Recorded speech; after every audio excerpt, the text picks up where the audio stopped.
Hello students, welcome to my YouTube channel Learn with Nishi. तो बहुत दिन परे तममान सहित मोर देखा तो आज वीडियो बहुत इम्पोर्टेंट हबो। आज वीडियो मु नेकी आसीची जो माने +3 इंग्लिश ऑनर्स पढुचंती स्पेसिफिकली सेही मानक पई एंड पीजी पिला मध्ये आपको यूज करि परिबे। ओके सो तमनकर +3 इंग्लिश ऑनर्स रे गोटे पोएम अछि फर्स्ट सेमेस्टर रे that is to a skylark by PB शैली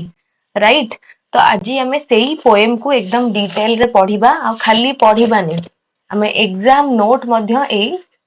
चैनल रु बुझिबा और वीडियो रु बुझिबा आ नेकी जिबा। तो ए वीडियो स्टार्ट करबा पूर्वरु मु तमन को किछटा इन्फॉर्मेशन देबा को चाहेबी। ए चैनल रे आगु को जाय कि सब बेले +3 इंग्लिश ऑनर्स पिलांग पई आ +2 पिलांग पई इंग्लिश सब्जेक्ट पई सब जिंस पढिबो जहा तमरा सिलेबस रहिछि सही ऊपर ही वीडियोस तयारी हबो एंड तमन को बार बार माने सब वीडियो रो नोटिफिकेशन जीवो आ जे नोटिफिकेशन पाइबा को चाहूछ ताले चैनल को सब्सक्राइब करो एंड वीडियो भल लागले लाइक कमेंट शेयर करो। मते तो मन जानिछो मु तमन कर निशिता। ओके सो देरी करिबानी हमें वीडियो स्टार्ट करिबा। हां ए वीडियो रे तम माने कोन पाइबो to a skylark by PB Shelley. PB Shelley ओ जन बहुत फेमस रोमांटिक पोएट तांकर जो फेमस पोएम टी अछि टू अ स्काईलार्क सेही पोएम रो तमे स्टांजा वाइज एक्सप्लेनेशन पाइबो पोएट का विषय रे जानिबा को पाइबो ए पोएम रो इंपोर्टेंट थीम्स इमेजेस सिंबल्स तार मध्ये एक्सप्लेनेशन पाइबो। आ हां जेतेबेले मु कहूची जे एक्सप्लेनेशन पाइबो तार अर्थ होची मु तममान को बोथ इंग्लिश एंड ओडिया रे एक्सप्लेन भी करबी आउ तुमको सीधा सीधा मन रख सीधा सीधा एग्जाम पाई नोट देबी माने तमे एठु पढ़ी की बुझी की जीवो एंड एई वीडियो माध्यम रे तुमको जो नोट्स मु शेयर करबी से नोट को तुम माने डायरेक्टली जाई तुम एग्जाम कॉपी रे लिखि के आसी पाइबो माने डायरेक्टली तुम एग्जाम रे सेटा को यूज करि परिबो तुमको सेपरेटली नोट बनेबा को दरकार पड़िबो नाही सेति की इजी मु कर देछि तमन को पई। तो आउ बेसी देरी करिबानी हमें स्टार्ट करिबा। तो चलो जीबा। तो ये देख एटा गोटे बर्ड आउ गोटे सुंदर ओपन स्काई तमन को सामने रे अछि। तो आमे एई भली गोटे बर्ड विषय रे पढिबा। देख लिखाई छी to a skylark by PB Shelley. तो चलो हमें इंग्लिश एंड ओडिया बोथ रे बुझिबा। तो प्रथमे हमें पीबी शैली को विषय रे बुझिबा जे पीबी शैली होचंती जणे रोमांटिक पोएट। ओके जे की तांकर नेचुरल पोएम्स पई वेल नोन से बहुत नेचुरल पोएम्स लिखंती लिरिकल ओड्स लिखंती। ओके एंड तांको पोएम रे आइडियलिज्म थाए। ओके तांकर फेमस वर्क होची ode to the west wind to a skylark जोटा में पढ़िबा आउ एडोनिश। ओके एंड शैली कोन करंती से तांको पोएट्री रे माने तांको पोएट्री थ्रू रे से हम मानव समाज को इंस्पायर करंती। पोएट्री शुड इंस्पायर मैनकाइंड माने शैली एथरे विश्वास करंती जे आमे पोएट्री थ्रू रे आमे केमती मैनकाइंड माने मानव समाज को इंस्पायर कर पार प्रत्येकटी मनुष्य को आमे केमती इंस्पायर करि परिबा तांको जीवन रे किछि पॉजिटिव थिंग्स ऐड करि परिबा राइट। तो जीवा नेक्स्ट। तो जेमिति मु तुमको कहिथिली जे तम माने एठु सीधा नोट नेकी जीवो एठी तम मानको मो पोएट विषय रे कोन अल्प अल्प जिंस कहिदेली आउ एठी देखो तम मानक पई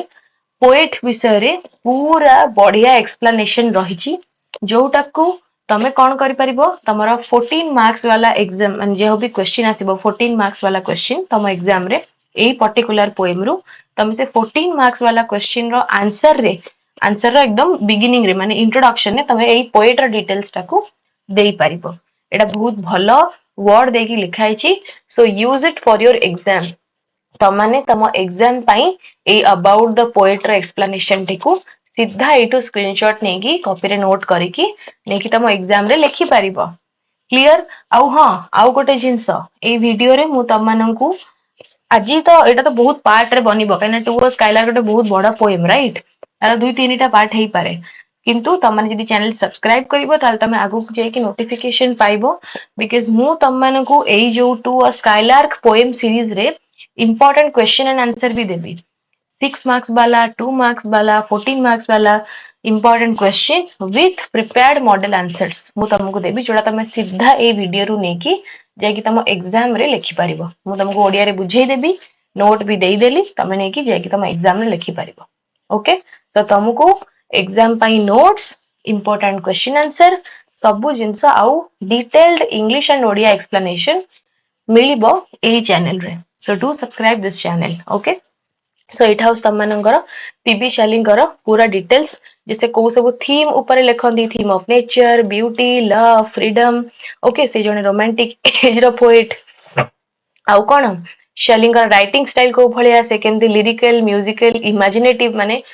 इमेजिन करके से बहुत जिनस लिखती बहुत सुंदर बढ़िया सिंबलिज्म ऐड करती बढ़िया इमेजरी ऐड करती ओके आउ कोन से ही फ्रिक्वेंटली यूज नेचुरल एलिमेंट्स सबले से नेचर को नेकी यूज करन पक्षी गोटे बर्ड बर्ड कोन मनुष्य तयारी करछि कि करिनी पक्षी गोटे होची कोन गोटे नेचर गोटे से माने गोटे प्रोडक्ट एंड सेटा नेचुरल एलिमेंट तो देखो स्काईलार्क हे गला वेस्ट विंड हे गला क्लाउड्स हे गला स्टार्स हे गला सबले नेचर जिंस को नेकी से लिखंती ओके आउ कोन तांगर फेमस वर्क रहिछि ode to the west wind to a skylark Adonais the cloud एडा सब तांगर फेमस वर्क्स रहिछि राइट तो एई बळी भाबरे तुमको पोएट रो डिटेल्स एठी मिली गला क्लियर एडा को भलो भाबरे पढी की कॉपी रे लिखि नबो आ एटा को सीधा नै कि तम एग्जाम रे आंसर रे लिखि पारिबो क्लियर जिबा नेक्स्ट हिस्टोरिकल बैकग्राउंड एटा ना बहुत इंपोर्टेंट सेक्शन पिला माने कोन करंती ना एई सेक्शन टा छाडी दियंती तांको लागे कि ना हिस्टोरिकल बैकग्राउंड कोन ही दरकार बट ना तमे जो भी टेक्स्ट विषय रे लिखुछ ना तार हिस्टोरिकल बैकग्राउंड जेमथिले इंक्लूड करिवो सेटा बहुत बढ़िया मार्क्स दिए माने जी एग्जामिनर अछन ना से जानि परिबे कि ना पिलाटा केते डिटेल रे पोएम टा पढिछि राइट सो हिस्टोरिकल बैकग्राउंड रे हम जानिबा जे एई पोएम टा लिखाइछि 1820 माने 1820 रे आ इटली रे हैला and Shelley was inspired by the spontaneous song of Skylark. Shelley कहा द्वारा इंस्पायर्ड स्काईलार्क रो जो गीत स्काईलार्क होची गोटे बर्ड हैला स्काईलार्क होची गोटे बर्ड जहार गीत द्वारा शैली बहुत मात्रा रे इंस्पायर हेचन तांको ऊपर बहुत सारा पॉजिटिव इफेक्ट पड़ीची से केमिति इंस्पायर हेचन सेटा हम देखिबा पोएम पढी की पोएम रे टोटल किंतु 21 टा स्टांजा अछि हैला बहुत लंबा पोएम आ बहुत सुंदर पोएम मु एकदम इजीली तुम मानको बुझाई देबी आ सांगरे सांगरे तुमको स्टांजा वाइज एक्सप्लेनेशन भी दे देबी समरी भी देबी एनालिसिस भी देबी इंपोर्टेंट क्वेश्चन एंड आंसर भी देबी सब मिलिबो ओके रोमांटिक एरा रे पोएम टी लिखा आइछि सो रोमांटिक एरा को एक्सप्लेन करिछि नेचर को एक्सप्लेन करिछि and teacher and source of inspiration माने एई हमर जो नेचर होछि कोन हमर teacher and source of inspiration romantic period रे नेचर को ही निजर टीचर बोली मानुथिले नेचर थारु ही सब किछि सिखुथिले हैला तो एटा रोमांटिक पीरियड रे ही लिखा आइछि तार हिस्टोरिकल बैकग्राउंड विषय हमें कथा होचे तापर एटा गोटे important point Shelley wrote to a skylark in 1820 after hearing a skylark sing in Italy गोटे skylark रो गीत सुनि कि इटली रे सेही पोएम टी लिखिचंती in the romantic age poets often treated nature as a spiritual guide and source of inspiration romantic period रे कोन होतिला पोएट्स माने कवि माने नेचर को ही तांकर गाइड बोली भाबुतले तांकर टीचर बोली भाबुतले आ तांकर सोर्स भाबुतले कि आमे जहां भी करबा आमे नेचर को देखि ही करबा क्लियर जेमिति एटी तुमको हिस्टोरिकल बैकग्राउंड ता शॉर्ट रे बुझेली सेही भलिया एटी हिस्टोरिकल बैकग्राउंड रो कंप्लीट एक्सप्लेनेशन नोट भी देई देछि तमे एटा इंट्रोडक्शन परे माने पोएट विषय रे लिखि सारा परे तमे आंसर रे एटा को लिखिबो जेतबे 14 मार्क्स लिखुछ बेले बेले 6 मार्क्स रो क्वेश्चन रे भी पड़ी जाय जे explain the historical background of the poem तो सेही जगह रे तमे ए आंसर टा यूज करि परिबो तो एटा पूरा डिटेल एक्सप्लेनेशन अछि एटा को तमे स्क्रीनशॉट नै की कॉपी रे लिखि के एटा को यूज करि परिबो क्लियर तमरा 6 मार्क्स रे पड़ी जिवो 14 मार्क्स रे जे कोनसी क्वेश्चन रा आंसर लिखिला बेले एई पोएम रो तमे पोएट विषय लिख सारा परे हिस्टोरिकल बैकग्राउंड लिखिबो मु तुमको आंसर रो स्ट्रक्चर भी कहिबी जेतेबेले इंपोर्टेंट क्वेश्चन आंसर डिस्कशन करिबी सेतेबेले आंसर रो स्ट्रक्चर भी कहिबी कहा परे कोन लिखिले तम माने भलो मार्क्स पाई परिबो क्लियर आगो को जिबा एठी अछि तमरा समरी ई पोएम ता को ऊपर अछि ई पोएम ता एक्जेक्टली को विषय रे कहूची आमे तो एबे जानि के आसिले जे गोटे बर्ड विषय रे पोएम ता अछि गोटे बर्ड गोटे कोन गीत गाउची आ से गीतरा सुनि कि पोएट को ऊपर बहुत पॉजिटिव इफेक्ट पड़ची त से ताकू नै कि कोन इंस्पायर हेचंती से विषय रे पोएम टी रहिची हैला तो कोन अछि त poem celebrates the skylark as a symbol of pure joy and divine inspiration skylark को एठी पोएट कोन कहिसंती जे से होची खुशी रो गोटे सिंबल डिवाइन इंस्पिरेशन डिवाइन माने होची स्वर्गीय हे जिवो हेवेनली हे जिवो स्पिरिचुअल हे जिवो माने जोटा कि ईश्वरीय डिवाइन इंस्पिरेशन गोटे मिलुची unlike human beings who mix joy with sorrow the skylark sings with unending happiness माने मनीषा मानको भलिया सुख दुख मिसी जा माने मनुष्य जे माने कोन सुख दुख मिसी कि थाए किंतु स्काइलार्क लाइफ रे कोन केवल खुशी अछि से खुशी सहित गीत गाउची अनएंडिंग हैप्पीनेस हैला जो खुशी रो कि कोनोसी समाप्ति नहीं this poem is an ode कोन तमे जानिबो आगु जाई कि म तुमको कहिबी ए वीडियो रे फॉर्म आउ स्ट्रक्चर जे एही पोएम ता केतेटा स्टैंजा रे विभक्त होईची केतेटा लाइन अछि को राइम स्कीम रे लिखा आइची ओड कोन लिरिक कोन everything I will tell you okay so please माने कंटिन्यू कर वीडियो देखिबा एकदम एंड तक देखो एवरी बीट रे तम मानको पई इंफॉर्मेशन रहिची okay and don't forget to share it तम सब सांग माने तो शेयर कर देबो ताकि तम माने बहुत भलो नोट पाइबो एग्जाम रे भलो करिवो ओके आ डिस्कशन रे भी गोटा माहौल बनिवो this poem is an ode written by Shelley in which he addresses the skylark ode विषय जदी कहबी ओड रो जदी गोटे लाइन रे कहबी ओड कोन ताले एटा गोटे लव सॉन्ग हला लव सॉन्ग माने खाली तमे सेही लव भाबी दियोनी नेचर संगे भी गोटे लव रिलेशनशिप थाई हला a small bird known for its beautiful song but for Shelley the skylark is not just a bird it is a symbol of pure joy inspiration and spiritual beauty so एठी गोटे छोट पक्षीटे गीत गाउची आ ता गीत ता सुंदर गीतर प्रभाव कविଙ୍କ ऊपर पड़िची ठीक अछि से सेथि पई से पक्षीटी को खुशी इंस्पिरेशन आ कोन माने ईश्वरीय सुंदरता सहित कंपेयर करछि स्पिरिचुअल ब्यूटी ओके सो एटा सेमति तमे नै जीवो स्क्रीनशॉट एंड तमे समरीटा अटैच करि परिबो तमरा आंसर रे हैला तबले आंसर रे आगो पोएट विषय रे लिखिबो तापर हिस्टोरिकल बैकग्राउंड लिखिबो तापर समरी लिखिबो हैला बेले बेले कोन होय ना शॉर्ट क्वेश्चन रे भी पके दिए 2 मार्क्स रे पचर दे what is the poem is about तमे सेथरे भी एटा लिखि परिबो जे पोएम टा को 4 मार्क वाला क्वेश्चन रे पके दिए जे ए पोएम टा को ऊपर अछि what is the poem is about please right the overview of the poem की समरी ऑफ द पोएम और एब्स्ट्रैक्ट ऑफ द पोएम ए बडा क्वेश्चन भी पड़े सेथरे तमे एटा को यूज करि परिबो क्लियर आगो को जिबा ए देखो फॉर्म एंड स्ट्रक्चर जहा विषय कहउथली this is very much important जे कोन फॉर्म देखो 21 स्टैंजा रहिची एटा गोटे ओड ओके एंड कोन एथरे which is a lyrical poem expressing deep admiration and emotion गोटे डीप इमोशन गोटे फीलिंग्स को एक्सप्रेस करा जाउची एथरे हैला ई पोएम रे एथरे 5 प्रत्येकटी स्टैंजा रे 5टा लाइन अछि AB AB AB AB ABB rhyme scheme रे एटा लिखा जाइची okay which keeps the poem a musical quality and matches the skylark's continuous and melodious song. The structure of the poem reflects a gradual movement from observation to reflection. माने कौन आमे देखुचे और कौन आमे कहूचे ऑब्जर्वेशन माने देखिबा रिफ्लेक्ट माने हम गोटे देखिले सेटा में रिफ्लेक्ट करबा हम जणेबा सेटा ओके इन द बिगिनिंग शैली describes the flight and song of the skylark आरंभ रे कोन कहिसंती स्काईलार्क रो सॉन्ग विषय रे कहिसंती comparing it to images such as a cloud of fire a star a glow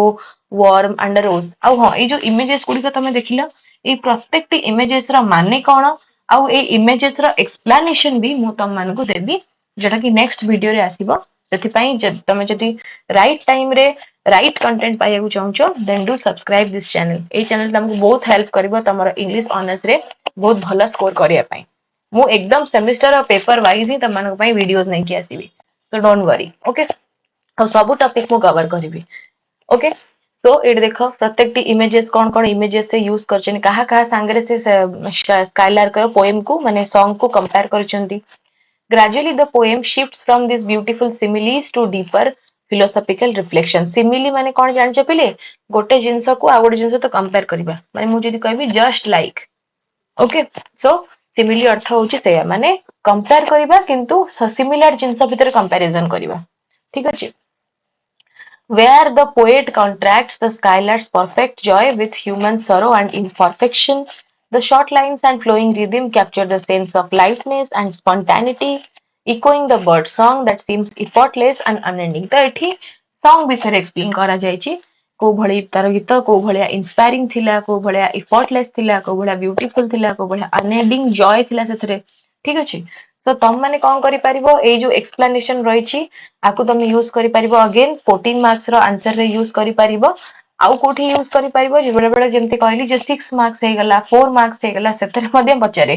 J describe the form of the poem describe the form and structure of the poem से जगह तमे सीधा नै कि A answer को थोइ देबो तापर देखिबो को बडा मार्क्स आसीबो त मानकर ओके